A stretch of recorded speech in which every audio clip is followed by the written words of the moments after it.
ESPOIR, and I'm one of the Gatumba survivors from the massacre. If I could talk a little bit about me, I would probably say that I'm a medical student. I have 5 sisters, and I have 2 loving parents that love me a lot. To talk a little bit more of what happened during the massacre. First, I was very young. I don't remember a lot, but I was about 6 years old, and what I remember me getting shot.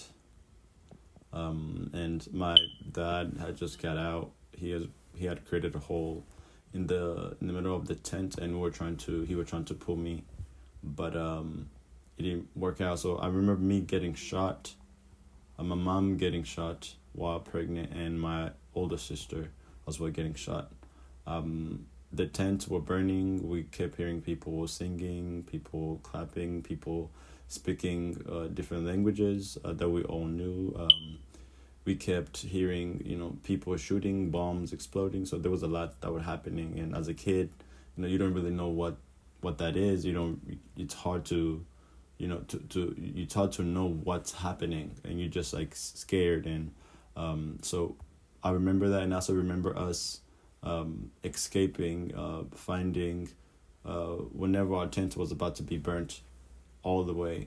And then my mom just said, let's just make a run for it. Instead of being burning in a tent, let's run for it and just go find refuge. And if we die while running, at least we tried. So we, the same hole that my dad had cut already, we got out of it and we all ran. And just knowing that I was shot, my mom was shot, and my sister was shot. I was shot in the shoulder, and my mom was shot in the stomach while she was pregnant. And then my sister got shot on her biceps, on her arm. So, which was a very scared. I was a very scared little kid at that time. And when we ran, luckily there were some helpful people. There were people who came to help us, who had a car that came, that were taking all the people that were wounded and taking them to the hospitals. Dealing with memories doesn't become easier, but it's a bit harder. Just knowing what happened to us, the Banyamulenge people, and the lives that were affected, the lives that were lost at that time. It's very tragic to remember. For some of us, this one of the darkest times in our lives that we came to encounter. So dealing with the memories, it becomes harder. It doesn't become easier, but finding for justice is what makes that easier. Fighting for justice to make sure that the people who are accountable for killing the Banyamulenge people during the Gatumba massacre get the Banyamulenge people to get justice. It's what gives us a little bit some sort of comfort, knowing that we are still fighting and we're not giving up. Every single year we have the Gatumba memorials, and this gives us a chance to not just remember those lives that were lost, but to come and meet with other survivors and other people that were affected by it, so that we can comfort each other, so we can acknowledge each other as well. And now and then I do keep in touch with some of other survivors that were there during the Gatumba. The thing that scares me right now is just knowing that our people, the Banyamulenge people, we've always been targeted. And we're not a violent tribe. We're a very peaceful tribe. We don't bother nobody. We're just trying to do our part in this world. We're just trying to live just like any other person will live. And so the thing that scares me right now is that how there's still other Banyamulenges who are still back home in the Congo, who are still being killed, who are being massacred, who are being murdered, who are being raped, all these other things are happening to them. And it's not, to me, that's very tough to know that that's still happening. especially this day and era. And the people, all this, the presidents and all these other government leaders that we are crying for, that we are telling our story to hear us out, that there are people being killed, there are people being murdered in the Congo, the Banyamulenge people, and we're just asking for justice. We're just asking for peace. We're just asking for a human right that every single person deserves, to lend us a hand and help us to get this justice. And what scares me the most is it's the Banyamulenge people being killed all over the place, or especially in Africa. So that's one of the things that scares me the most. The Gatumba massacre changed me as a person in ways that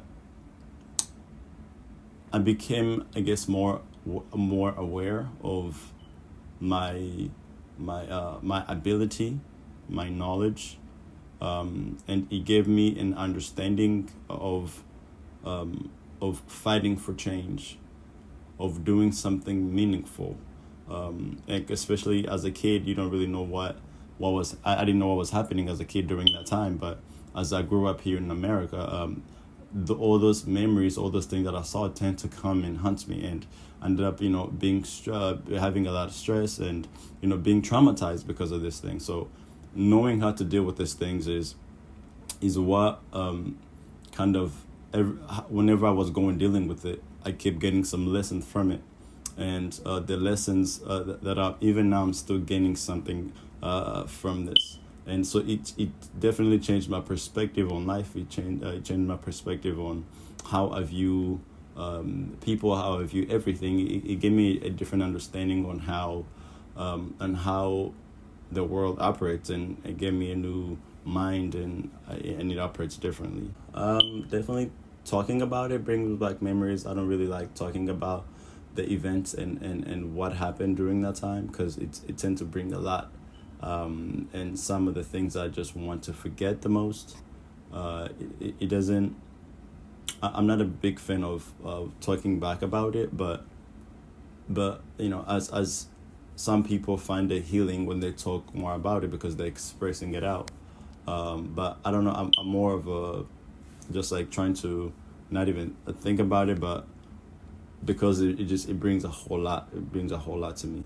I feel like I'm living my life accordingly, I guess. I'm living my life just like any, as a life goes, with experience and trying and failing and errors. But in my community, trying to do my best to do my part to help out my community. With family, same thing.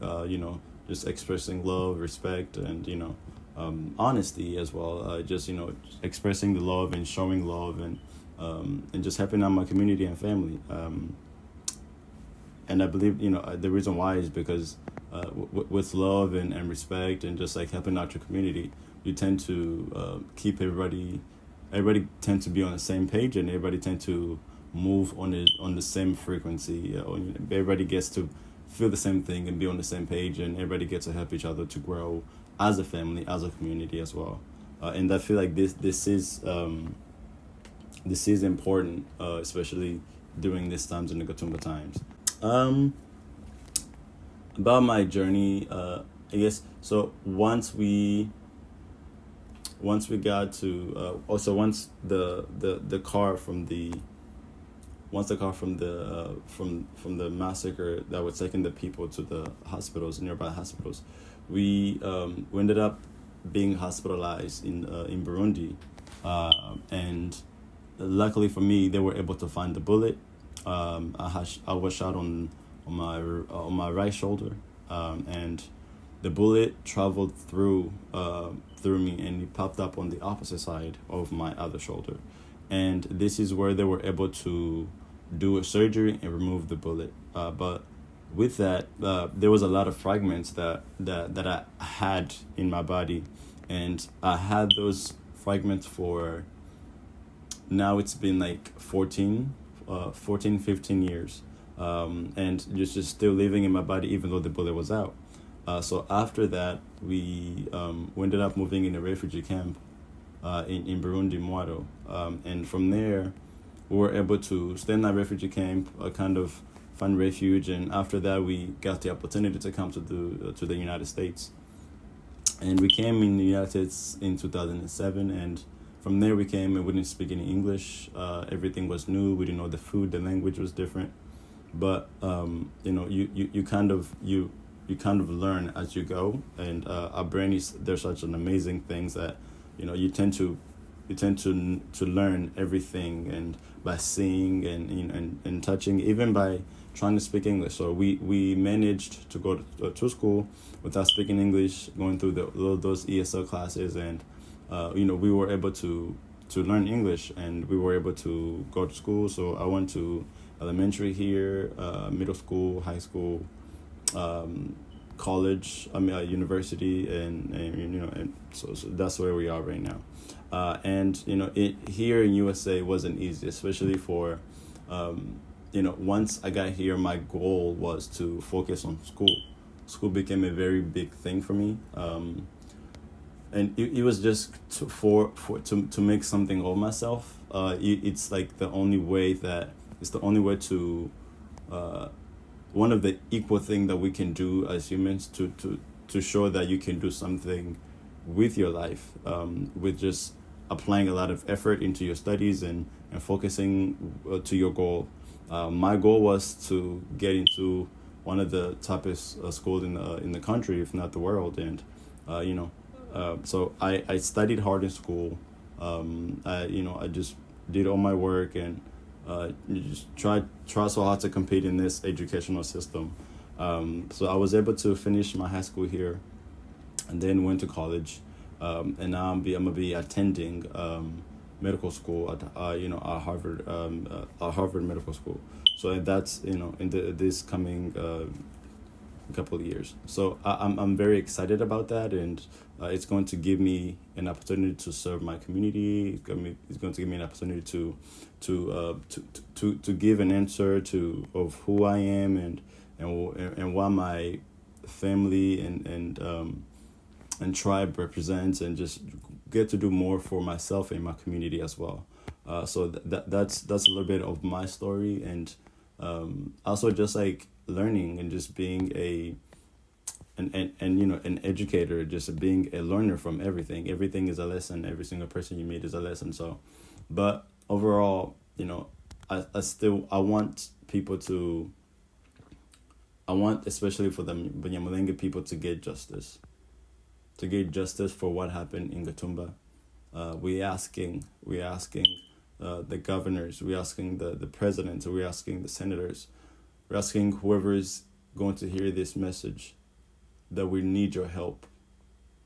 The same guy that killed us, the same guy that shot us, the same guy that came and murdered all these people, and he's out there just running free or just living life. But we're asking for your help. We're asking for your help before so many other more souls die. We're asking for your help, for justice, so that so many lives can be spared.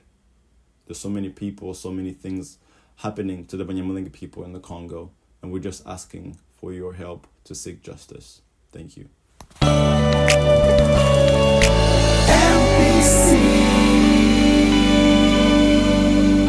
Radio MPC.